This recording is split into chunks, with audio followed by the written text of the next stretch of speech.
Hello दोस्तों, तो welcome back to YouTube channel bank IQ hub. तो कैसे हैं आप सभी? आई होप आप सभी ठीक होंगे और आपकी प्रिपरेशन अच्छी चल रही होगी दोस्तों।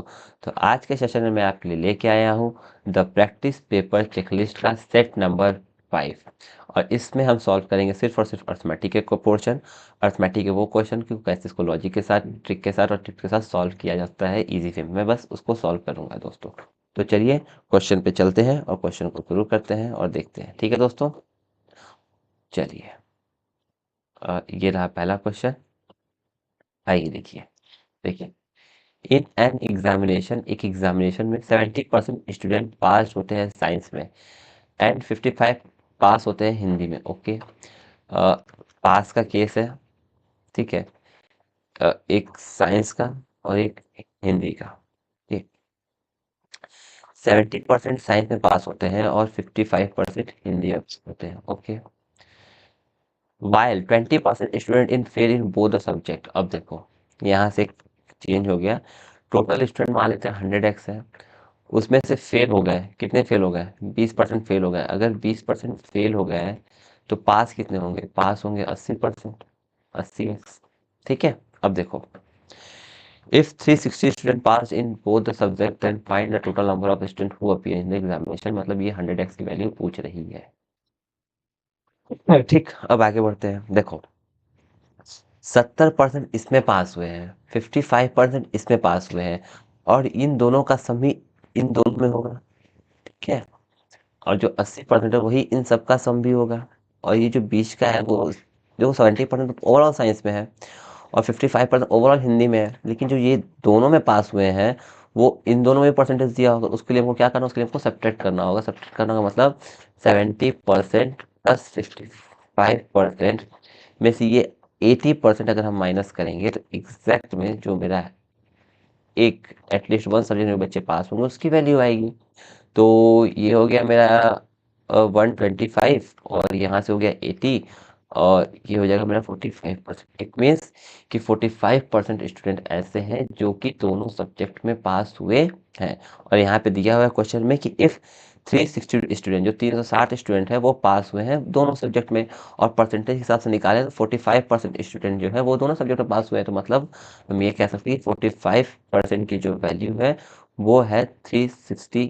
ओके, तो 1% की वैल्यू कितनी हो जाएगी? 1% की वैल्यू हो जाएगी 5, 9 से काट लो, 9 पूरे 45, 9 चौका 36, 5 से काटेंगे 8 बारह, मतलब 1% की वैल्यू आ जाएगी 8। हमसे पूछा क्या था? कितने लोग अपीयर हुए हैं? तो अपीयर हम लिए कितना चाहते हैं? 100x। 1% की वैल्यू 8, तो 100% की वैल्यू 800 के साथ option number B is the correct option for this question. तो समझ में आया कैसे सॉल्व हुआ? तो चलिए अब इस तरह क्वेश्चन नंबर 2 पे चलते हैं और क्वेश्चन नंबर 2 को देखते हैं। ठीक है दोस्तों, चलिए आइए देखिए। 1800 बॉयज, ठीक है, और 1200 गर्ल्स अपीयर होती हैं आईबीपीएस पीओ मेंस एग्जाम के लिए। बॉय कितने अपीयर हुए? 1800। और गर्ल्स कितनी अपीयर हो रही है? 1200। किस चीज के लिए अपीयर हो रही है? आईबीपीएस पीओ मेन एग्जामिनेशन के लिए। ओके, यदि if 36% of boys and 56% of girls qualified for the interview then find the overall percent of the student who qualify the interview. Okay, अगर 36% बॉयज तो इसका 36% मतलब 1800 का 36% तो कितना हो जाएगा? 18 25 90 18 छक्का 108, 10 हासिल, 18 दिए 54 और 10 64। इतने बॉय पास कर रहे हैं। गर्ल्स में 56% मतलब 56। तो 12 पंच 7 12 6 72, 2 7 हासिल, 12 पंच 60 और 7 67। दोनों मिलाए कितने पास कर रहे हैं? एक हासिल 7 4 11 12 का 2, एक हासिल 6 6 12 13। मतलब टोटल लोग जो इंटरव्यू पास करें वो है 1320 लोग ओवरऑल परसेंटेज स्टूडेंट। और ओवरऑल कितने हैं? 3000। ठीक है, 3000 में से इतने लोग पास करे वो इसका कितना परसेंटेज है? इजी क्वेश्चन है ये। कटा, 3 से काटेंगे 4 बार में, एक हासिल, 3 से काटेंगे 4 बार में, मतलब 44% स्टूडेंट है जो कि इंटरव्यू को पास कर रहे हैं। Option number C is the correct option for this question. तो समझ में आया दोस्तों? चलिए अब नेक्स्ट क्वेश्चन पर चलते हैं, उसको सॉल्व करते हैं।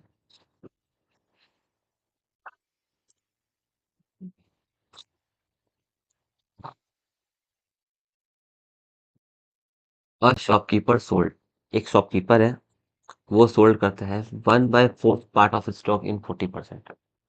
मतलब 1/4 मतलब उसने 4 का जो स्टॉक था, 4 आइटम में से वो एक आइटम को बेचता था 40% के स्टॉक में, और 5 में से 2 आइटम को वो बेचता था 25% प्रॉफिट में, एंड रेस्ट, अब रेस्ट 60% का प्रॉफिट बेच रहा है। तो देखो ऐसे नहीं निकलेगा, क्योंकि यहाँ पे क्या है ना कि एक तो मेरा टोटल क्वांटिटी पोर्ट दिख रहा है, देखो टोटल क्वांटिटी दिख रहा है, और यहाँ पे सोल्ड दिख रहा है। अब टोटल क्वांटिटी पहले इक्वल होनी चाहिए ना, जब तक टोटल क्वांटिटी इक्वल नहीं हो तो हम कैसे बोल सकते? तो उसको इक्वल करने के लिए मुझे क्या करना होगा? 5 से ऊपर मल्टीप्लाई, 4 से नीचे मल्टीप्लाई करना होगा। उस केस में मेरा नया रेशियो क्या आ जाएगा कि 5 4 या 20 और 5 5 या 5, 4 5 जा 20 और 4 2 जा 8। मतलब हम ये कह सकते हैं कि उसके पास टोटल 20 सामान थे, 20 में से 5 वो बेच रहा है 40% के प्रॉफिट पे, ठीक है। 20 में से 8 वो बेच रहा है 25% के प्रॉफिट पे, ठीक है। तो 8 5 13, अब बचा कितना? अब बचा कितना? 7 बचा, और ये जो 7 बेच रहा है वो बेच रहा है 60% के प्रॉफिट पे, ठीक है। ओके, अब आगे पूछा क्या, if he earn total profit, उसको कितना प्रॉफिट हुआ? इतना, then find the value of entire stock, stock का इंटायर वैल्यू पूछा है, ठीक है। अब देखो, अब सपोज दैट कि सबका सीपी तो सेम होगा ना, अगर हम कोई भी सामान मार्केट से खरीदते हैं, जैसे सपोज दैट मैं 20 पेन खरीदा मार्केट से, एक पेन की जो कॉस्ट प्राइस थी वो 5 रुपए थी, और अगर मैं 20 पेन खरीदा तो सबकी कॉस्ट प्राइस 5 5 रुपए ही होगी। अब वो मेरे ऊपर डिपेंड करता है कि मैं 20 पेन को लेके आया तो मैं 5 पेन को 8 रुपए में बेचूं, चाहे मैं बचा हुआ 8 पेन को मैं 10 रुपए में बेचूं, चाहे बचा हुआ 7 पेन को मैं 15 रुपए में बेचूं, मेरे ऊपर डिपेंड करता है। लेकिन सबका कॉस्ट प्राइस तो इक्वल होगा ना, कॉस्ट प्राइस इक्वल होगा, ठीक है। तो इस सब का कॉस्ट प्राइस क्या होगा? इक्वल होगा। अब आओ देखो, तो अगर हम इसका कॉस्ट प्राइस निकालें तो 40% का जो फ्रैक्शन वैल्यू होता है, पहले इसको हम लिस्ट करना होगा। 40% है, 25% है, एंड 60% है। जैसे हम इस चीज को वैल्यू में इक्वल किया, सबको कॉस्ट प्राइस को वैल्यू करना होगा, इक्वल करना होगा।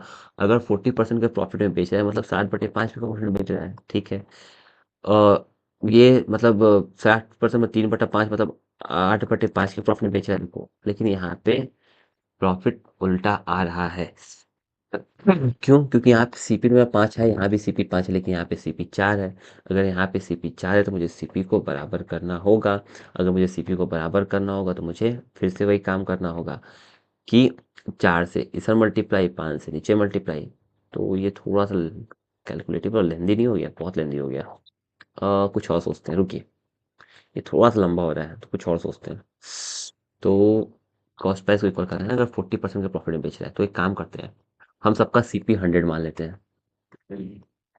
सबका सीपीएम 100x मान लिए, ठीक है। अब समझ में आएगा। तो सबका सीपीएम 100x मान लेते हैं। तो अगर 20 पेन का सीपी हम 100x मान लिए तो 20 पेन का सीपी कितना हो जाएगा? 2000x हो जाएगा, होगा। अगर एक पेन का हम सीपी 100x मान लेते हैं तो 20 पेन का सीपी में 2000x हो जाएगा, होगा। अब मैं 5 पेन को 40% के प्रॉफिट में बेच रहा हूँ। अगर मैं 5 पेन को 40% के प्रॉफिट में बेच रहा हूँ तो जो मेरा 5 पेन है वो 140x में जाएगा, कंफर्म। 8 पेन को, अब देखो 140x में जाएगा, लेकिन 140x में कब जाएगा? जाएगा कब? 5 पेन जा रहा है, एक पेन अगर 140 में, तो 5 कितने में जाएगा? तो 700x में जाएगा, कन्फर्म। समझ में आया इतना कि ये ऐसे हुआ? ओके, अब आगे देखो, ये जो 20% है, 20 पेन है, 8 पेन उसमें से 25% के प्रॉफिट में जा रहा है। अगर मेरा सीपी 100 है, अगर 25 के प्रॉफिट पे जा रहा है तो 125 में जाएगा, और 125 में एक पेन जाएगा तो 125 में 8 पेन कितने का जाएगा? तो 8 5 40 का जीरो, 4 हासिल, 8 2 16, 4 20 का जीरो, 2 हासिल, 8 एक का मार दो 10, वो इतने एक्स में जाएगा। अब बचा कुछ है, 7 पेन जो है वो 60 के प्रॉफिट में जाएगा तो 160 में जाएगा। 7 पेन तो कितने में जाएगा? 7 जीरो जीरो, 7 छः 42 का दो, 4 हाथ से 7 को 7 है, मतलब इतने एक्स के वैल्यू में वो जाएगा, कन्फर्म। चलो, अब इतने के वो वैल्यू में जाएगा, मतलब वो खरीदा इतने का था, लेकिन सेल करने के बाद इतने में गया। अब पूछा क्या है कि टोटल प्रॉफिट उसको कितना मिला? तो देखो, सीपी मेरा इतना था, मेरा सेलिंग प्राइस कितना आया, हमको प्रॉफिट कितने का हुआ? हमने प्रॉफिट हुआ जो है वो 820 एक्स का हुआ, और यही 820 एक्स का जो प्रॉफिट है वो मेरा दिया है 4940। जीरो से जीरो खत्म। अब एक्स से काट लेते हैं, तो 2 2 जा 4, 2 4 जा 8, 2 6 जा 12, 2 4 जा 8, 2 1 जा 2। अब ये कटेगा मेरा ये इससे कटेगा 6 बार, मतलब एक्स की जो वैल्यू आएगी वो आएगी 6। हमसे पूछा क्या था, find the value of entire stock. तो इंटायर स्टॉक का वैल्यू पूछा था, तो 6 दूनी 12,000। Option number A is the correct option for this question. ठीक, समझ में आया? ये थोड़ा सा कैलकुलेटिव था, हो सकता है मैंने तरीका गलत पकड़ लिया हो, लेकिन आई होप आप अच्छे से समझ में आया होगा कि ये कैसे सॉल्व हो रहा है। ठीक, चलिए नेक्स्ट क्वेश्चन में चलते हैं। ये देखते हैं, द प्रेजेंट एज ऑफ प्रतीक, दानिश और आशीष। प्रतीक, दानिश और आशीष, इन तीनों का जो एवरेज एज है वो है 26। तो सम कितना हो जाएगा? 78। ठीक, ओके। अगर एवरेज 26 है तो सम 78 हो जाएगा। ओके, 10 ईयर फ्रॉम नाउ, आज से 10 साल के बाद, प्रतीक विल बी, प्रतीक जो है इक्वल हो जाएगा प्रेजेंट एज ऑफ दानिश और आशीष की। ओके, प्रतीक जो है 10 साल बाद वो जो है इक्वल हो जाएगा प्रेजेंट एज ऑफ दानिश और आशीष की, दानिश और आशीष के प्रेजेंट एज के बराबर। ओके, तो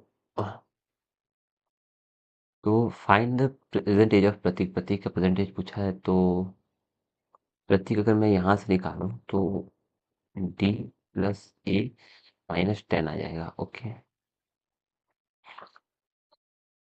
अब यही डी प्लस ए माइनस 10 में पी, और यहाँ से प्रतीक कितना आ जाएगा?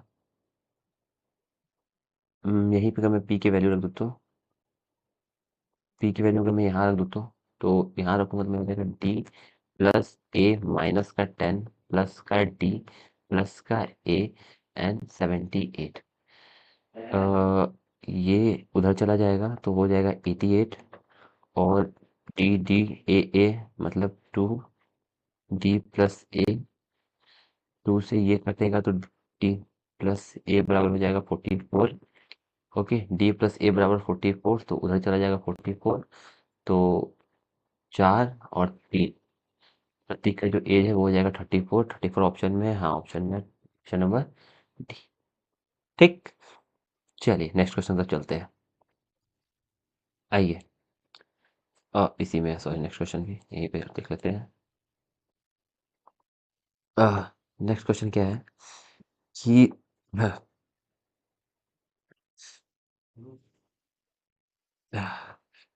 देखिए, the entry ticket of a cinema hall was increase by ratio in 7:8।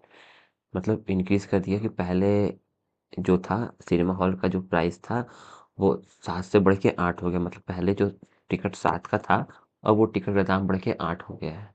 ठीक है, the entry ticket of cinema hall increase हो गया, पहले वो 7 रुपए थे अब वो 8 रुपए हो गया। Due to which the number of audience decrease, कि जो ऑडियंस थे वो 6 से 5 हो गया। मतलब पहले टिकट 7 रुपए था तो ऑडियंस जाती रही, अब टिकट का दाम बढ़ गया तो ऑडियंस घट गए। मतलब जब ऐसे ऐसे नॉर्मल समझते हैं ना कि 7 रुपए जब टिकट का दाम था तो 6 लोग जाते थे देखने, तो उस टाइम आता था 42 रुपये revenue.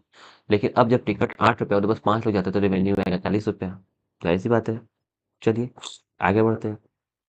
What is the final daily collection if the collection before hike was 18,900। अगर जब प्राइस नहीं बढ़ा था, जब प्राइस नहीं बढ़ा था, तब वो जो कमाता था वो कमाता था 18,900। अब वो कितना कमा रहा है, डेली का कलेक्शन का कितना हो रहा है? तो 42 से इसको, 42 का वैल्यू ये है, तो एक का वैल्यू आ जाएगा मेरा 450। एक का वैल्यू कितना आ जाएगा? 450। एक का वैल्यू 450 आ जाएगा, तो 40 का वैल्यू कितना आ जाएगा? तो 00 तो एज इट इज हो जाएगा। और फिर 45 का 4 गुना होता है 180, मतलब 18,000 आ जाएगा। 18,000 ऑप्शन में है, इधर होगा, ये रहा ऑप्शन नंबर, ऑप्शन नंबर ई। ठीक, समझ में आया? टिकट का दाम पहले 7 रुपए था, अब टिकट का दाम बढ़ गया। अगर टिकट का दाम बढ़ रहा है तो लोग पहले ज़्यादा जाते देखने, अब कम जाएंगे। पहले 6 लोग जाते रहे, अब 5 लोग जा रहे हैं। अगर 6 लोग 7 रुपए के हिसाब से पैसा देते थे तो टोटल पैसा 42 होता रहा। अब 5 लोग, 8 लोग, 5 आदमी 8 रुपए के हिसाब से पैसा इतना देंगे। पहले टिकट बेचने के बाद कलेक्शन इतना होता था, अब टिकट बेचने के बाद कलेक्शन इतना होता है। हमसे पूछा क्या था? इसका वैल्यू पूछा था, इसका वैल्यू 18,000 ऑप्शन में था और हमने लगा दिया। ठीक, समझ में आया? चलिए अब हम चलते हैं नेक्स्ट क्वेश्चन की तरफ। ओके, देखिए देखिए the speed of boat A in still water 24 kilometre पर हावर। ओके, बोट ए का जो स्पीड है वो है 24 किलोमीटर पर हावर। ओके, स्पीड ऑफ करेंट, और जो करेंट था वो था 8 किलोमीटर पर हावर। ठीक है, point A takes total 12 hour to travel P to Q and return back from starting point. मतलब यहाँ पे पॉइंट पी है यहाँ से, और यहाँ पॉइंट क्यू है। तो बोट ए जो है इधर से इधर जा रहा है एंड अगेन इधर से इधर आ रहा है, और इधर से इधर जाने में उसको जो टोटल समय लग रहा है वो लग रहा है 12 घंटा। इन दोनों के बीच का डिस्टेंस पूछा है। ठीक है, अब इन दोनों के बीच का डिस्टेंस पूछा। अब देखो एक चीज, अगर स्पीड मेरा 24 है, करंट मेरा 8 है, तो मेरा डाउन स्ट्रीम हो जाएगा 32 एंड अप स्ट्रीम हो जाएगा 16। ओके, अब उसी डिस्टेंस को ये ट्रैवल कर रहा है डाउन स्ट्रीम में 32 से, और उसी डिस्टेंस को वो ट्रैवल करेगा अप स्ट्रीम में 16 से, और ये जो समय लगेगा वो लगेगा 12। इसको करने के दो तरीके हैं। पहले तरीका ये है कि आप इसका एलसीएम लेके कट के क्रॉस मल्टीप्लाई करके सॉल्व करिए, या फिर बाय ऑप्शन जाके भी हम सॉल्व कर सकते हैं। तो हम एक काम करते हैं, क्यों ना हम बाय ऑप्शन ही चले जाएं, वो ज़्यादा इजी होगा। चाहे ऐसे भी कर सकते हैं आप मल्टीप्लाई करके और, तो जैसा आपको सूटेबल लगे आप वो कर लीजिए। तो मैं क्या करता हूँ, मैं एलसीएम लेके कर लेता हूँ, क्योंकि मुझे एलसीएम ज़्यादा इजी दिख रहा है। तो मैं एलसीएम लूँगा, तो इसका एलसीएम आएगा 32, ये डी हो जाएगा, ये हो जाएगा 2D, और यहाँ हो जाएगा 12। अब नेक्स्ट मेरा स्टेप होगा कि 2D और डी मतलब 3D। 3D जो होगा वो होगा 12 दूनी 24 का 4 2 हाथ 12 3 36 2 38। अब डी बराबर आ जाएगा मेरा 3 एकम 3 3 दूनी 6 3 और 24, मतलब डी मेरा आ गया 128। ऑप्शन में है, हाँ ऑप्शन में है। ठीक, अब शॉर्टकट ट्रिक क्या था, मैं डायरेक्ट यहाँ पे एक एक ऑप्शन रख के चेक करता, जो भी कटता कटता, नहीं कटता तो 12, जिस भी ऑप्शन में कटने के बाद 12 आ जाता वो मेरा आंसर हो जाता। ठीक, तो दोनों तरीका है, जो आपको सुटेबल लगे आप दोनों तरीके से जा सकते हैं। चलिए नेक्स्ट क्वेश्चन में चलते हैं। ये देखिए, स्टेशन ए और बी आर 672 किलोमीटर अपार्ट। मतलब ए से बी जाने में इन दोनों के बीच का जो डिस्टेंस है वो है 672 किलोमीटर। ठीक है, एट अ सर्टेन टाइम, एक निश्चित समय में जाता है। पी स्टार्ट करता है ए से एंड क्यू स्टार्ट करता है बी से। पी यहाँ से स्टार्ट करता है, क्यू यहाँ से स्टार्ट करता है। Both the train meet after 28 hour, दोनों ट्रेन आपस में मिलते हैं 28 घंटे के बाद। स्पीड ऑफ क्यू, जो क्यू का स्पीड है वो 6 किलोमीटर मोर देन एक्स है। अगर ये एक्स की स्पीड से जाएगा तो ये एक्स प्लस एक्स की स्पीड से जाएगा, क्योंकि क्यू जो है 6 किलोमीटर ज़्यादा है ना, तो उस हिसाब से पी अगर एक्स की स्पीड से जाएगा तो क्यू जो है एक्स प्लस 6 की स्पीड से जा रहा है। कंफर्म हुआ? चलिए ठीक है, अब find the speed of Q, मतलब ये एक्स का वैल्यू निकाल देंगे तो हमारा एज इट इज नॉर्मल आ जाएगा। अब देखो दोनों कितने देर के बाद मिलते हैं ये डिपेंड करता है, दोनों 28 घंटे के बाद मिलते हैं। अब ये इधर से ट्रेवल करना शुरू करेगा, तो देखो ये यहाँ से कुछ चल के यहाँ आया होगा, ये भी इधर से चल के कुछ यहाँ आया होगा, और दोनों मिलके यहाँ पे कहीं मिले होंगे। अब देखो ये भी कुछ डिस्टेंस चला, ये भी कुछ डिस्टेंस है, तब जाके मिले हैं। और अगर हम दोनों का डिस्टेंस अगर हम प्लस करेंगे तो वो होगा 672, क्योंकि 672 किलोमीटर डिफरेंस है। अगर वो 672 किलोमीटर दोनों एक साथ कवर कर रहे हैं तो समय लग रहा है 28। तो दोनों का स्पीड कितना होगा, दोनों का स्पीड कितना होगा, तो 4 7 28, 4 एकम 4 2 हासिल, 4 6 24, 4 बटे 32, 7 दूनी 14 7 चौक 28, मतलब दोनों का जो रिलेटिव स्पीड होगा वो होगा 24। दोनों का रिलेटिव स्पीड क्या होगा, 24 होगा। अब देखो दोनों का इस स्पीड का सम आ गया। अब इसका स्पीड एक्स है, इसका स्पीड एक्स प्लस 6 है, इसका स्पीड एक्स है, इसका स्पीड एक्स प्लस 6 है, और दोनों का जो स्पीड का जो सम है वो है 24। तो 2x बराबर हो जाएगा मेरा 18, और x बराबर हो जाएगा मेरा 9। ठीक, x बराबर 9 आ गया। हमसे पूछा क्या है कि find the speed of Q, तो 9 और 6 15, ऑप्शन में है ऑप्शन नंबर बी। ठीक, चलिए नेक्स्ट क्वेश्चन पे चलते हैं। ये क्वेश्चन नंबर 8 देखिए, the cost price of a table जो है वो 500 ज़्यादा है चेयर से। एक टेबल होगा, एक चेयर होगा, इसका कॉस्ट प्राइस होगा। जो कॉस्ट प्राइस टेबल का है वो 500 ज़्यादा है चेयर से। अगर इसका कॉस्ट प्राइस एक्स है तो इसका कॉस्ट प्राइस x + 500 होगा। Logic okay. When the table sold at 30% profit, अगर हम टेबल को सोल्ड करते हैं 30% के प्रॉफिट पे, तो 30% मतलब 13/10 के प्रॉफिट पे अगर हम सोल्ड करते हैं, and the chair was sold 40% profit, और चेयर को हम 40% के प्रॉफिट पे सोल्ड करते हैं 7/5 पे, इफ इट इज फाउंड, तो उसने देखा कि the selling price of the both item is same, कि दोनों का जो सेलिंग प्राइस है वो क्या हो गया, सेम हो गया। फाइंड द कॉस्ट प्राइस निकल जाएगा क्योंकि दोनों सेम हो गया है, तो बस एक नॉर्मल सा इक्वेशन बना के सॉल्व कर देना है। तो जो नॉर्मल सा इक्वेशन बनाते हैं, तो नॉर्मल सा इक्वेशन क्या, 13x, 13 पूरे 65 अपॉन में 10 का 10 तो रहेगा ही, ये हो जाएगा मेरा 7x/5। 5 से ये कटेगा 2 बार में, 14x उधर जाएगा तो x बराबर आ जाएगा 6500। x बराबर 6500 आगे find the cost price of a table. Cost price of a table तो 6500, 500, 7000 रुपये है। हाँ, option number D is the correct option. ठीक, समझ में आया? चलिए अब आगे बढ़ते हैं। नेक्स्ट देखिए, a shopkeeper mark of article 60% above his cost price. Okay, एक शॉपकीपर ने अपने आर्टिकल को 60% ज़्यादा रखा है कॉस्ट प्राइस से। अगर हम बोले कि मेरा सीपी 100x है, उस हिसाब से मेरा मार्क प्राइस 60% ज़्यादा है, तो मतलब 160x हो जाएगा, हो जाएगा। And sold it giving 2 successive discount, उसने 2 सक्सेसिव डिस्काउंट दिए, 12.5% और 33.33%। अब 160 का सामान अगर हम 2 सक्सेसिव डिस्काउंट देते हैं, 12.5% मतलब 1/8 होता है। अगर हम उसको 7/8 पे सेल करें, 33 होल 33% मतलब 1/3, मतलब इसको अगर हम 2/3 पे सॉल्व करें, ठीक है, अगर हम इसको 2/3 पे सॉल्व करें, सेल करें, तो इफ लॉस इनकर शॉपकीपर इज ₹195, और जो शॉपकीपर को लॉस होगा वो होगा 195 का। अगर कॉस्ट प्राइस मेरा 100x है, अगर हमको लॉस हो रहा है, मतलब वो 100x माइनस 195 में गया होगा। ये मेरा प्यारा सा इक्वेशन बन गया। अब इसी इक्वेशन को हम सॉल्व कर देंगे, मेरा आंसर आ जाएगा। चलिए सॉल्व करते हैं। 8 से काटेंगे, ये कटेगा मेरा 20 बार में। अब 7 दूनी 14 दूनी 28, 280 एक्स अपॉन में 3, इधर हो जाएगा मेरा 100 का x माइनस का 195। ओके, समझ में आया?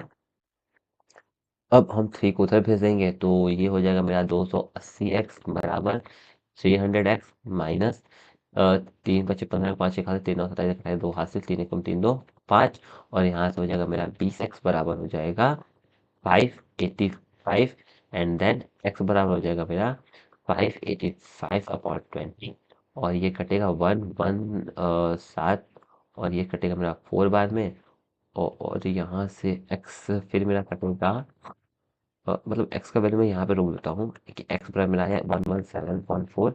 हमसे पूछा क्या है, find the cost price of article. Article का कॉस्ट प्राइस 100x है, तो x की जगह हमको रखना है 117/4। ये से कटेगा 25 बार में। 25 का 7 गुना होता है तुम्हारा 175, 5 17 हासिल, 25 × 25 और 17 होता है मेरा 42 का 2 4 हासिल, 25 × 25 4 29, 2925। Option number A is the correct option for this. ठीक है, समझ में आया? चलिए अब आगे बढ़ते हैं और नेक्स्ट क्वेश्चन को देखते हैं। देखिए, 8,000 को इन्वेस्ट किया गया है 2 साल के लिए simple in scheme offer compound interest at a rate of 15% per annum.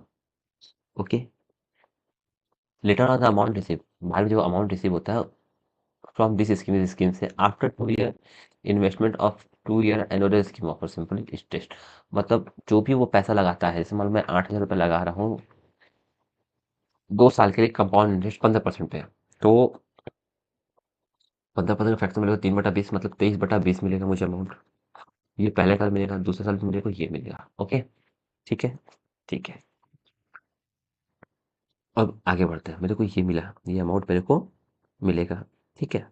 अब फिर आगे क्या है, later on the amount receive, ये जो अमाउंट मेरे को रिसीव हो रहा है ना, कितना रिसीव हो रहा है, काटो तो, 2 दूनी 4, 4 से कटेगा 20 बार में, मतलब मेरे को अमाउंट जो रिसीव हो रहा है वो हो रहा है 23 का स्क्वायर होता है 4 से 529 होता है, 529 होता है। ये हो गया 2 9 18 का 8 एक हासिल, 2 दूनी 4 1 5 2 25 10, मतलब मेरे को वहां से जो अमाउंट रिसीव होगा वो होगा 10,580 रुपीज। अब इसी अमाउंट को जो है हम दूसरा स्कीम में लगा रहे हैं, ठीक है, 2 साल के लिए, वो दे सिंपल इंटरेस्ट रहेगा 15% के हिसाब से। 2 साल का 15% के हिसाब से होता है 30%।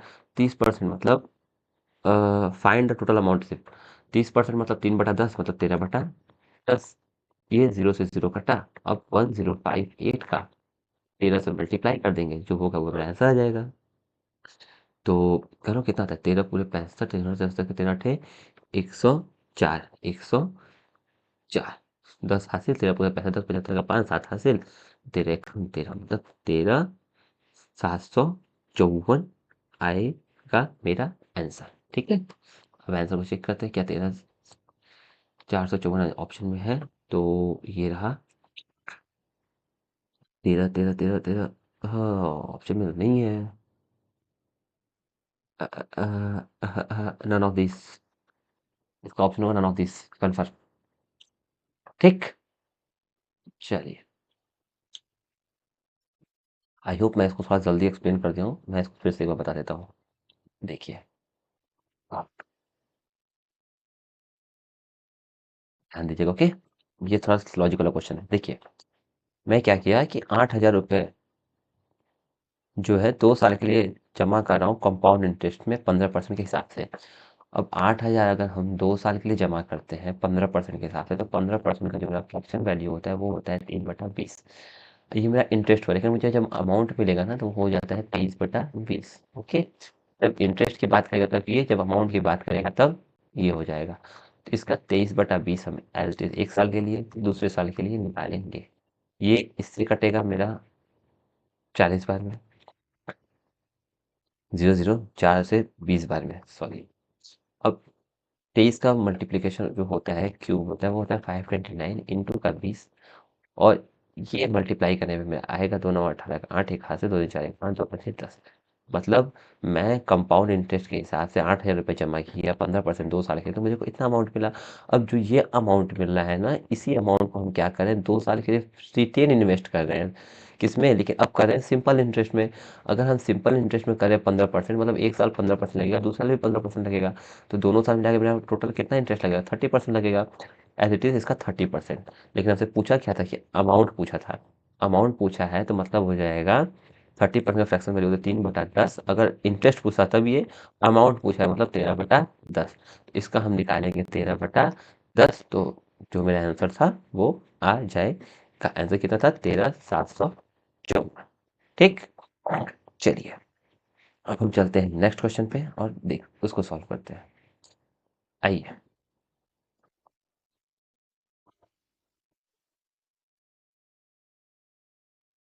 देखिए, Jayant had a certain some of money with him. Jayant के पास कुछ पैसे हैं, ठीक है, ठीक है। वो इन्वेस्ट करता है 40% of the some, 15% per annum के हिसाब से 2 साल के लिए। मान लो उसके पास 100 रुपए है, उसमें से वो 40 रुपए जो है वो 2 साल के लिए जमा करता है 15% के हिसाब से, सिंपल इंटरेस्ट के हिसाब से। तो 15% 10 साल, 15% 2 साल के लिए, 15% सिंपल इंटरेस्ट 2 साल के लिए हो जाएगा 30%। ठीक, एंड रिमेनिंग, और जो रिमेनिंग बचा 60, उसको कंपाउंड जमा करेगा 2 साल के लिए 10% के हिसाब से। 10% के हिसाब से 2 साल का कंपाउंड इंटरेस्ट होता है 21%। ये सब याद करना होगा तभी हो पाएगा। Okay, if the total interest receive, दोनों में से उसको इंटरेस्ट जो रिसीव होता है वो होता है 1845। ये मेरा प्यारा सा इक्वेशन, सॉरी, ये मेरा प्यारा सा इक्वेशन बन गया। इसको बस सॉल्व कर देंगे, मेरा आंसर आ जाएगा। चलो सॉल्व करते हैं। 0 से 0 कट, 4 3 12x प्लस 0 से 0 कट, 2 से कटेगा 5 बार में, 2 से कटेगा 3 बार में, 3 1 कम 3, 3 दूनी 6 अपॉन 5। ये हो जाएगा मेरा 1845 60x प्लस 60x अपॉन में 5, 1845। 60 120 123x, 50 25 का 5 2 हासिल, 5 के 20 2 22 का 2 2 हासिल, 5 9 40 2 42 का 2 4 हासिल, 5 1 5 4 9। अब बस मुझे x की वैल्यू चाहिए, तो x की वैल्यू के लिए मुझे क्या करना होगा, कुछ नहीं करना है, मुझे बस 9225 को 123 से डिवाइड कर देना है। ठीक है, 9225 को एक सेकंड,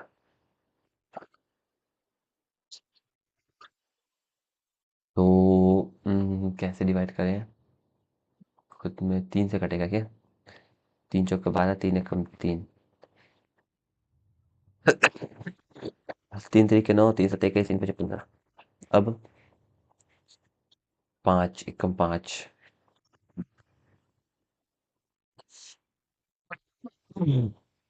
7, 10 गुना 3 3 के 9, 3 7 21। यहाँ तब 0 आएगा ना, यहाँ 0 आएगा। अभी 3 55 5 एक हासिल, 3 7 21 22 का 2 एक हासिल, 2 3 3 के 9 हाफ सही है। अब ये कटेगा मेरा 10 बार में आता है 410, 7 बार में जाएगा तो 2870 होगा। अगर 41 का 75 गुना कितना होता है, तो 41 का 75 गुना यही होता है, मतलब ये इसका 75 गुना है। ठीक, तो एक्स का वैल्यू मेरा आ गया 75। एक्स का वैल्यू अगर मेरा 75 आ गया तो find the sum invest at compound interest. Compound interest में कितना रुपया सम इन्वेस्ट किए, तो 60x इन्वेस्ट किए थे, तो 60 गुना 75, तो 0 3 हाथ से 7 45 100 रुपया हम इन्वेस्ट किए थे सिंपल किसमें, कंपाउंड इंटरेस्ट में। Option number D. ठीक है, समझ में आया। चलिए नेक्स्ट बढ़ते हैं, क्वेश्चन नंबर 12 देख लेते हैं। ठीक है, चलिए। P Q together can complete 40% work in 10 day. P plus Q 40% work, 2/5 work करते हैं 10 दिन में, तो पूरा वर्क करेंगे पी और क्यू मिलके 25 दिन में। ठीक है, चलिए। While P Q R together can complete the whole work in 15 दिन, और पी क्यू और आर मिलकर उसी काम को करेंगे तो वो काम खत्म होगा 15 दिन में। ठीक है, चलिए।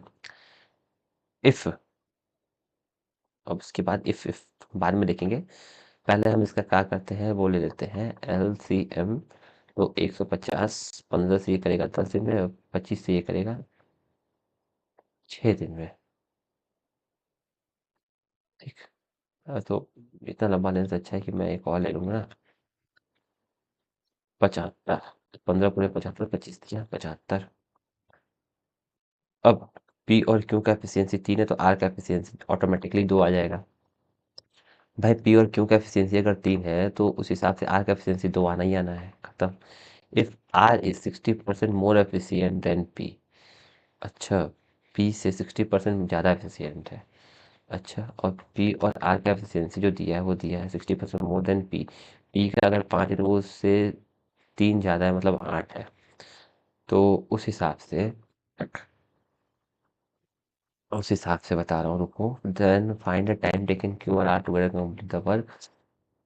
तो पी का एफिशिएंसी अगर 5 होगा तो आर का 60% ज़्यादा होगा, तो अगर ये 60%, दो जो है वो 60% ज़्यादा है, मतलब ये दो जो है वो अगर 8 की वैल्यू अगर 2 है, तो 5 की वैल्यू कितनी होगी, ये होगी। 2 से कटेगा 4 बार में, तो पी का वैल्यू आ जाएगा 1.25।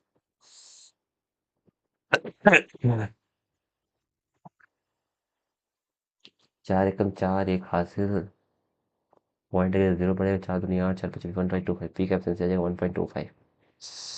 पी का एफिशिएंसी आएगा 1.25। पी का एफिशिएंसी 1.25, तो क्यू का एफिशिएंसी आ जाएगा 0.75। 2 1 3 1.75। क्यू और आर कितने दिन में काम कंप्लीट करेंगे, तो 2 3 75 काम करना है 3.75 से, तो ये ख़त्म करेंगे लगभग, अगर हम 100 से मल्टीप्लाई कर दे तो 75 100 हो जाएगा, ये हो जाएगा 375। 25 से 3 बार में, 25 एक 25 12 से 25 बचे, तो 20, दोनों एक साथ काम करेंगे 20 दिन में। ऑप्शन में है, ऑप्शन में है, ये रहा। ठीक, चलिए अब नेक्स्ट चलते हैं।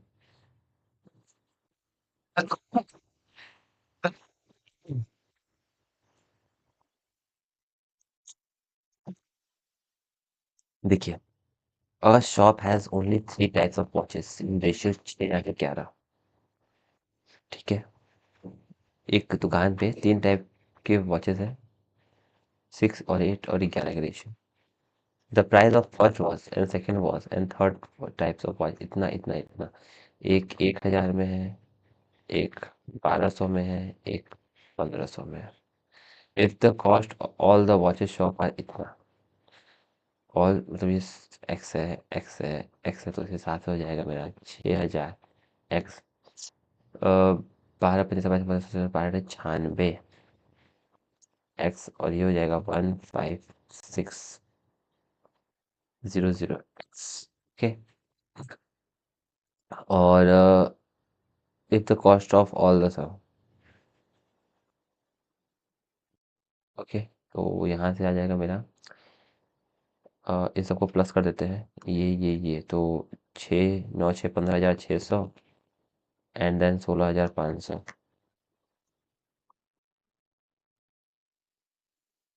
ये जो है ये होगा 00 के बराबर। ये ऐसे कटेगा, एक्स की वैल्यू आ जाएगी 2। एक्स की वैल्यू अगर 2 आ जाएगी तो 11, 8, 6, 14, 14, 10, 24, 1, 25, 25 का 2 गुना मतलब 50 ऑप्शन में है, ऑप्शन नंबर ए। ठीक है दोस्तों। एट प्रेजेंट सैलरी ऑफ आलोक और बंटी इन इसना। आलोक और बंटी का जो प्रेजेंट सैलरी है ना वो है 15 और 16 रुपया। एवरी ईयर सैलरी जो इंक्रीज हो रहा है 20%, हर साल का सैलरी बढ़ रहा है। तो अगर मान लो 15% बढ़ रहा है तो 20% बढ़ रहा है, मतलब कितना बढ़ा है, 6/5 हो रहा है। तो 5 से कटेगा 3 बार में, तो 6×3 = 18 होगा। फिर अगेन दूसरे साल बढ़ेगा, फिर बढ़ेगा कितना, 20% बढ़ेगा।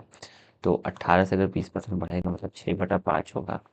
तो 18 छक्का 90 × 5, ऐसा कुछ गलत है। सॉरी, कहाँ में दिमाग है। 18 छक्का 108 भागे का 5 कितना हो जाएगा, 108 डिवाइडेड बाई 5 हो जाएगा। ओके। 2 साल बाद इस पे कितना बढ़ रहा है, ये बढ़ रहा है 25%, मतलब 5/4 हो रहा है। मतलब पहले साल बढ़ के कितना हो जाएगा, 4×4 = 100, 4×5 = 20। फिर बढ़ के कितना हो जाएगा, 25 होगा ना। 20 से अगर 5/4 बढ़ेगा, 4 से 5 25 होगा। अब 25 होगा, ठीक है, समझ में आया। अब रेशियो इक्वल करने के लिए मुझे 5 से मल्टीप्लाई करना होगा। 5 से मल्टीप्लाई किया तो ये 108 हो जाएगा, ये हो जाएगा 25 25 125। ये इससे कितना कम है, तो भाई दो ऐसे 17 कम है, 125 से गुणेगा 100।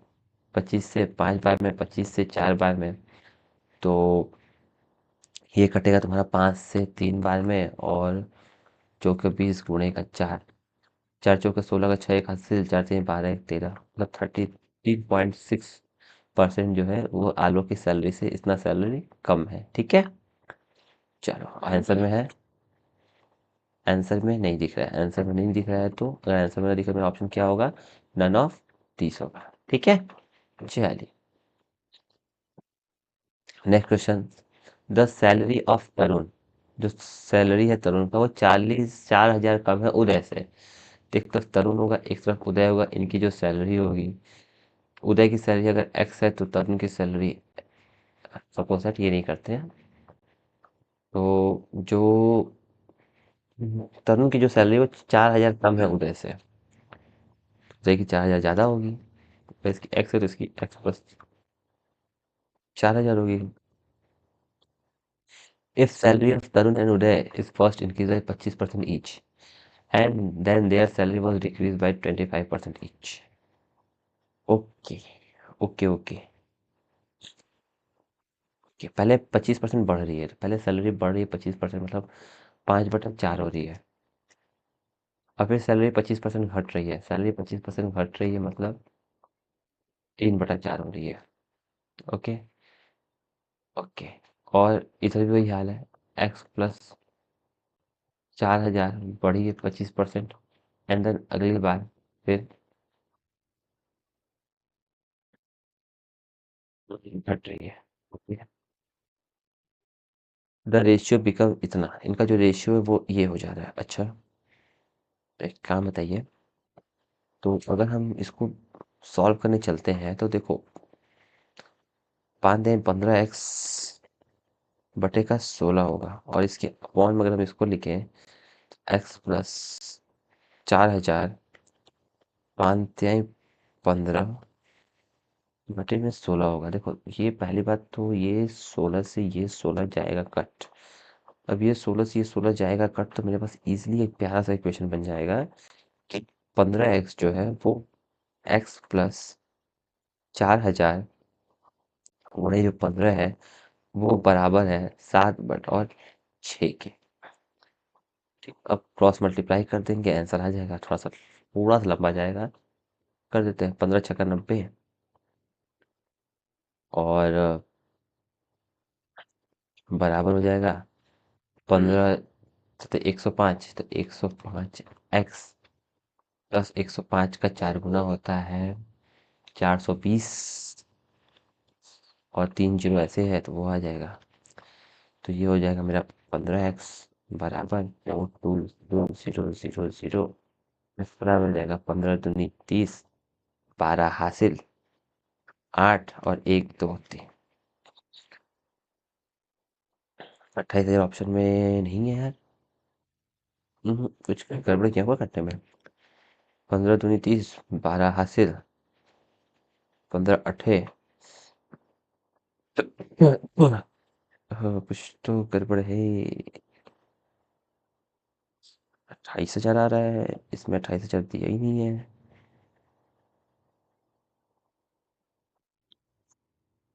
नन ऑफ दिस भी नहीं दिया है।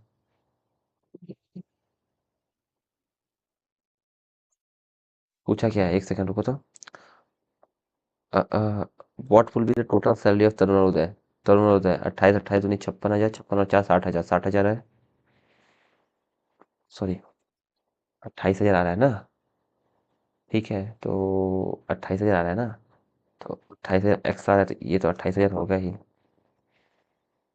और ये 28,000 ये भी होगा 28 4 20,000 होगा। और 8 2 10 का 0 1 हासिल 3 2 5 1 6 तो 60,000 होना चाहिए। 6,000 60,000 भी नहीं है। वो मतलब कुछ तो गड़बड़ हुआ है मेरे से। हम्म, ये इससे इतना कम था। 52,000 है। 52,000 होगा क्यों, क्योंकि एक्स 28,000 है ना तो 28,000 तो वो इसका आया ना। X plus 4,000 28,000। तो ये 4,000 कम होगा। ये 28,000 का वैल्यू है तो ये 4,000 कम होगा तो ये होगा मेरा 24,000। 28 और 24 होता है 52,000 और 52,000 ऑप्शन में है। हाँ ऑप्शन में ये रहा। ठीक समझ में आया। चलिए नेक्स्ट क्वेश्चन पे। क्वेश्चन नंबर 16 देखिए। Danish Farhan and Hamid complete a working cost rupees इतना। Okay. Danish work for 6 days। Danish जो है काम करता है 6 दिन। Farhan work for 8 days। Farhan work करता है 8 दिन। और Hamid work for 5 days। Hamid काम करता है 5 दिन। और इनका जो डेली का वेजेस है वो इस रेशियो में है। 7×10 = 14। 3 3 2 0 जो डिवाइड हुआ है 14 भाग में। 7 दूनी 14 7 चौक 28 5 हासिल 77 49 ये नहीं होगा, ऐसे गड़बड़ है। रुको। हम्म, ऐसे नहीं, ये गड़बड़ है। एक सेकेंड क्या था। इतने दिन काम कर रहे हैं और उनका जो पर डे वेजेस का जो किराया है, इसको बोला गया तुमको पर डे 4 रुपये मिलेगा, इसको बोला गया तुमको पर डे का 3 रुपये मिलेगा, इसको बोला गया तुमको पर डे का 7 रुपये मिलेगा। तो इस हिसाब से इसको मिलेगा 24, इसको मिलेगा 24 और इसको मिलेगा 35। ठीक है। और यही जो पैसा मिल रहा है इसी का सम मिल रहा है 3320 और इसी का जो सम है वो आएगा 5 8 4 4 8 5 13 का 3 8 4 8 5 13 का 3 एक हासिल।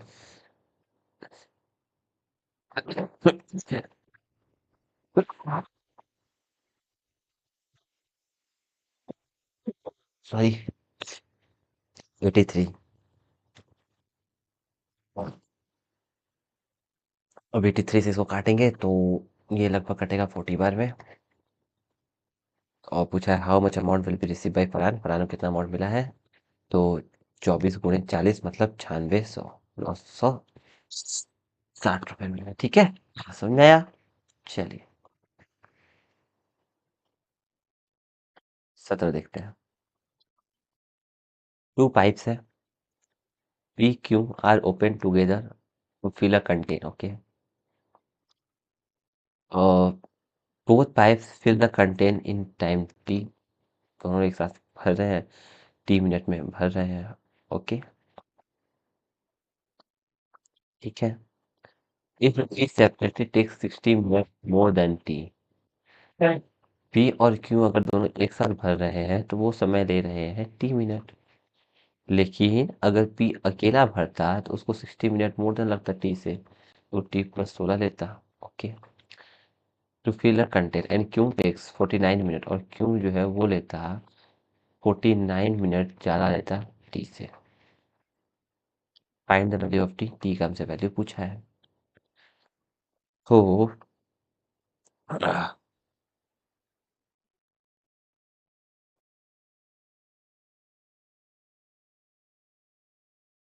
टी से ज़्यादा समय लेता।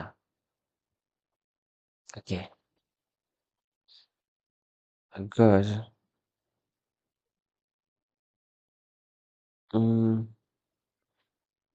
एक फॉर्मूला होता है कि अगर दोनों टैंक, अगर मैं बोलूँ कि पी अगर 16 घंटे में भर रहा है, क्यों इससे 49 घंटे में भर रहा है, ठीक है। तो एक्स, ओके,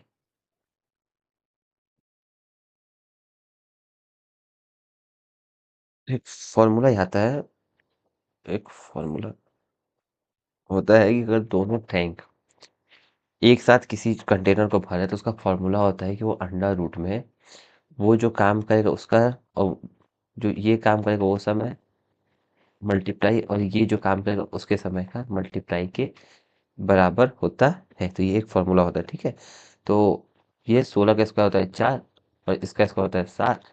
दोनों का मल्टीप्लाई कर देंगे 28। डायरेक्टली इजी वे में आंसर आ जाएगा 28 मिनट। ठीक है, तो ये एक फॉर्मूला होता है जिसको याद करना होता है कि अगर कोई भी दो टैंक एक साथ उस टैंक को फिल कर रहा है, और दोनों का समय दिया हो कि इतना समय ले रहा है, उसके बाद दिया हो कि पहला जो टैंक है वो इतना समय ज़्यादा ले रहा है, जो दूसरा वाला टैंक है वो उससे उतना ज़्यादा समय ले रहा है, तो उस केस में एक फॉर्मूला लगा देते हैं कि अंडर रूट में जो दोनों का टाइम रहता है उसका मल्टीप्लाई करके उसका रूट निकाल देते हैं। एज इट इज़ मेरा डायरेक्टली आंसर आ जाता है। ठीक है, समझ में आया। चलिए अब नेक्स्ट क्वेश्चन में चलते हैं। आप मुझे कमेंट बॉक्स में बताइएगा, मैं 17 नंबर वाला जो क्वेश्चन है उसको मैं डिटेल में एक्सप्लेन करूँगा कैसे करते हैं, लेकिन ये एकदम शॉर्ट तरीका और ठीक। चलिए नेक्स्ट देखते हैं। देखिए क्या है, a circle cake radius 21 centimetre. एक सर्कल का केक है, उसका जो रेडियस है वो है 21 centimetre. Is to be cut in such way, इस तरीके से काटा गया कि ईच पीस केक है सर्टेन एंगल 40 डिग्री, कि उसका जो हर जो एंगल जो बन रहा है ना, ऐसे काटा गया है केक को कि इसके बीच का जो एंगल बन रहा है वो सब में 40 डिग्री ही बन रहा है। ठीक है, तो हर में क्या बन रहा है, 40 डिग्री ही बन रहा है। अब एक बात बताओ कि सर्कल है, तो पूरे सर्कल का जो होगा वो कितना होता है सर्कल का, अगर ये पीस पीस काटेगा, अगर सब 40 डिग्री का तो कितने पीस होंगे, तो ये मुझे मालूम होना चाहिए। मुझे पता है कि टोटल जो है कोई भी न्यूमेरिकल वैल्यू में मल्टीप्लिकेशन में ये 360 के बराबर होता है। अगर एक पीस 40 का है तो मेरा एज इट इज आंसर आ जाएगा। लेकिन उसके सरकमफ्रेंस ने कट रहा है, तो सरकमफ्रेंस का फॉर्मूला क्या होता है, पाई आर स्क्वायर होता है। तो पाई का वैल्यू कितना होता है, पाई/7 होता है। आर मतलब 21 × 21। अब इससे मुझे ये मालूम चल जाएगा कि एक जो भी पीस है वो कितने का था। तो मुझे क्या करना है, 0 से 0 खत्म, 4 से कटेगा 1/9, 7 से कटेगा 3 बार में, 3 से कटेगा ये 3 बार में, 3 से कटेगा ये 7 बार में। 7 दूनी 14, एक हाथ, 7 दूनी 14, एक 15। मतलब उसका जो भी एक पीस का एरिया था वो 154 सेंटीमीटर स्क्वायर का था। जो उस केक का जो एरिया है वो 154 सेंटीमीटर स्क्वायर का है। ठीक है, क्लियर हुआ। ऑप्शन में भी है, ऑप्शन नंबर ए। ठीक, चलिए अब चलते हैं नेक्स्ट क्वेश्चन की तरफ।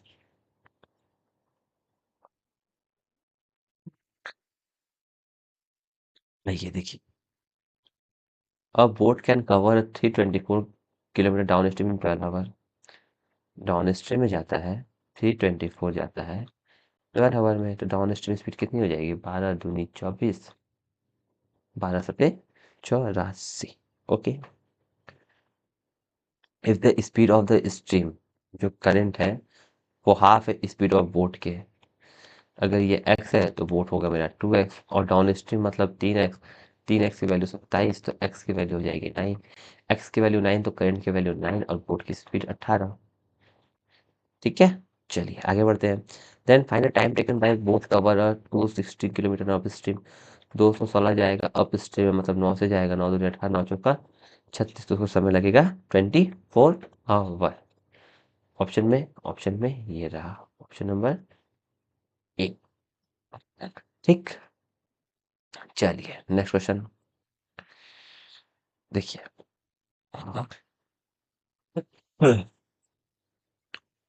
To card are drawn at random from a pack of a card, कि दो कार्डों को निकाला जाता है। What is probability both card are king, कि दोनों जो कार्ड हो वो दोनों क्या हो? किंग हो। तो पहले बार मुझे मालूम है जैसे कार्ड में टोटल कितने किंग होते हैं, तो कार्ड में टोटल 4 किंग होते हैं। 4 में से मुझे 2 निकालना है। अगर मुझे 4 में से 2 निकालना है तो ठीक है, तो 4 इंटू 3 इंटू 2 इंटू 1, 2 से 2 कटेगा, तो 2 तो 3 दूनी 6, तो ऊपर आ जाएगा मेरा वैल्यू 6। ठीक है, अब नीचे आ जाओ। टोटल कार्ड होते कितने हैं? टोटल कार्ड होते हैं 52, और 52 में से मुझे कितना निकालना है? 52 में से मुझे 2 निकालना है, तो 52 × 51 बटा 2, 2 से काटोगे 2 दूनी 4, 2 छक्का 12, तो यहाँ हो जाएगा मेरा 26 × 51, 3 दूनी 6, 3 से काटेंगे 3 एकम 3, 3 सते 21, 2 से काट लेंगे हम 13 बार में, तो 1/13 × 17, तो 17 एक 1 1 5 80, 17 एकम 17 और 5 22, तो 221, 1/221 is the correct option for this question. ठीक है, चलिए दोस्तों, इसी के साथ क्लास यहीं पे ख़त्म करते हैं। आप मुझे कमेंट बॉक्स में ज़रूर बताइए कि आपको कौन सा क्वेश्चन समझ में नहीं है, मैं उसको अगेन रिपीट कर दूंगा। And thank you for watching. अगर आपको मेरी वीडियो अच्छी लगी हो, मेरे कंटेंट अच्छे लगे हो, तरीका समझाने का अच्छा लगा हो, तो प्लीज़ मेरे चैनल को सब्सक्राइब कीजिएगा, मेरे वीडियो को लाइक कीजिएगा, एंड कमेंट बॉक्स में अपना फीडबैक ज़रूर दीजिएगा। और आई नो कि आज थोड़ा वॉइस में प्रॉब्लम रही होगी, क्योंकि मेरा पिछले कुछ दिनों से थोड़ा सा तबीयत ज़्यादा खराब होने की वजह से मेरा वॉइस थोड़ा सा प्रॉब्लम हो रहा होगा। देख लो, बीच बीच में मैं रोक भी दे रहा हूँ, रीजन है थोड़ा सा। तो खैर आप बताइए मुझे कमेंट बॉक्स में कैसा था क्लास। ठीक है, तो चलिए मिलते हैं नेक्स्ट क्लास, तब तक के लिए बाय बाय, टेक केयर।